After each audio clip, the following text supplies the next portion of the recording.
गोस्वामी तुलसीदास जी काशी के पार जाते थे गंगा के शौच, तो जो शौच का पानी बचता तो ऐसे सहज एक पेड़ था उसमें डाल देते, उसमें रहता था भूत। और वो अपवित्र पानी पीता है तो शौच का अपवित्र पानी पीते। ये कई दिन घटना हुई तो वो प्रेत खड़ा हो गया हाथ जोड़ के और कहा आप जो मांगेंगे वो मैं दूंगा आपको।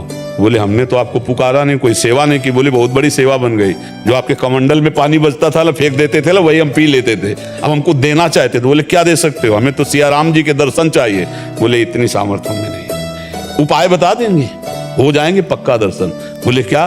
बोले जब राम कथा कहते हो उस समय हनुमान जी कथा सुनने आते हैं, उनके पैर पकड़ लेना, वो तुम्हें दर्शन करा देंगे। बोले हम पहचान कैसे पाएंगे कि हनुमान जी आते? तो बोले सबसे पहले कथा में आके बैठ जाते हैं और मलिन भेष है और बूढ़े स्वरूप में आते हैं और सबसे पीछे कथा में प्रणाम करके जाते हैं। जो ऐसा करे हनुमान जी होंगे। अब तुलसीदास जी जब भगवान की चर्चा शुरू देखा कि शुरू होने के पहले एक वयोवृद्ध विशाल काय आकर चुपचाप बैठ गए थे, अश्रु प्रवाह करते हुए भगवान की चर्चा सुनते।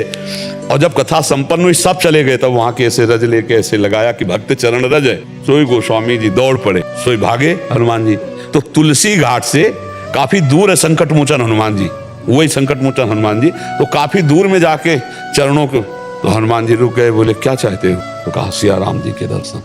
तो कहा यहाँ नहीं, चित्रकूट चलो। तो चित्रकूट हनुमान जी ले आ गए। फिर राजकुमार के रूप में जब राम लक्ष्मण जी के दर्शन हुए, चंदन, तो वो लीला। तो देखो प्रेत ने भगवत साक्षात्कार का विधान बना दिया। प्रेत ने